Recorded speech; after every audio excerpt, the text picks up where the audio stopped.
और अभी आपको लिए चलेंगे सुप्रीम कोर्ट के बाहर, जहां शेख रशीद इस वक्त मीडिया से बात कर रहे हैं। GIT पे दाखिल नहीं हुए, अंदर जाएंगे तो मालूम होगा कि हुकूमत क्या स्ट्रेटजी बना रही है। हुकूमत की यही स्ट्रेटजी है कि डिले हो, मुल्क में खाना जंगी हो। अर्दगान के खिलाफ के हमायत में जो बैनर लगे हैं और अर्दगान के ख़िलाफ़ फ़ौजी बगावत में मेरी समझ से बाहर है कि इनको कौन मशवरे दे रहा है। जो ज़ुबान ये GIT के ख़िलाफ़ इस्तेमाल कर रहे हैं, मैं नहीं देखता। मैंने अपनी ज़िंदगी में इतनी बेशर्म हुकूमत नहीं देखी। इतने मुल्क के मसाइल पैदा कर रहे हैं कि मुल्क को नुकसान पहुंच जाए, इनके इक़्तिदार को ना पहुंचे। इनकी पूरी कोशिश है। मुझे यकीन है 6 से 8 हफ्ते में इसी जगह मैंने कहा था सबूत भी निकलेंगे और सियासी ताबूत भी निकलेगा। पहले मैं 10 हफ्ते कह रहा था, अब 6 हफ्ते कह रहा हूँ। वो इसलिए कह रहा हूँ कि इनके डिलेइंग टैक्टिस है, वरना तो केस बड़ा वाजे हो गया है। जो GIT को गाली दे रहा है वो सुप्रीम कोर्ट को गाली दे रहा है। GIT एक हेल्पिंग अदारा है। सुप्रीम कोर्ट पे उस कहने पे उन्होंने इंक्वायरी की है, उनके घर वालों को धमकियां दी हैं, उनके ख़िलाफ़ गलीज़ ज़बान इस्तेमाल की है।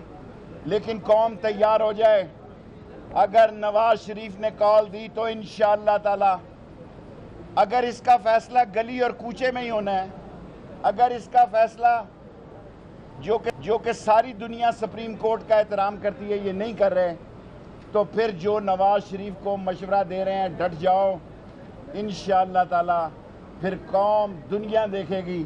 डट जाएगा मतलब ये है फिर इनका कलेजा फटेगा, फिर न्याज बटेगी, फिर ये जेलों में जाएंगे, फिर कहेंगे कि जमहूरियत को नुकसान पहुंचा है। हम सुप्रीम कोर्ट के पीछे खड़े हैं, सारी कौम सुप्रीम कोर्ट के पीछे खड़ी है, सारी कौम सुप्रीम कोर्ट के पीछे खड़ी है। नवाज शरीफ का एजेंडा जजिस को और जर्नैलों को से टक्कर लेना है। कौम जो है इंसाफ चाहती है और सुप्रीम कोर्ट से इंशाअल्लाह नवाज शरीफ का सियासी ताबूत निकलेगा और कोई कौम अब उसके साथ नहीं। चोरों के साथ वही खड़े होते हैं जो चोरी के माल में हिस्सा लेते हैं।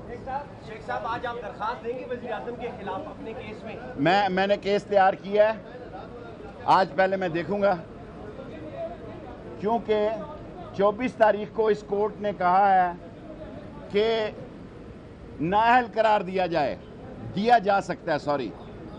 और अगर इनकी तसल्ली अभी तक नहीं हुई, ये कहते हैं जिन्नों की GIT है, अगर अभी तक इनकी तसल्ली नहीं हुई तो मैं इस्तदा करूंगा सुप्रीम कोर्ट में कि नवाज शरीफ को तलब किया जाए ताकि उसकी कोई हसरत ना रहे और मैं उस पर जिरा करूंगा। वाज़े कर दें कि शेख रशीद सुप्रीम कोर्ट के बाहर गुफ्तगू कर रहे थे मीडिया से, जिसमें शेख रशीद ने कहा कि GIT रिपोर्ट पर अभी तक एतराज़ात नहीं किए गए।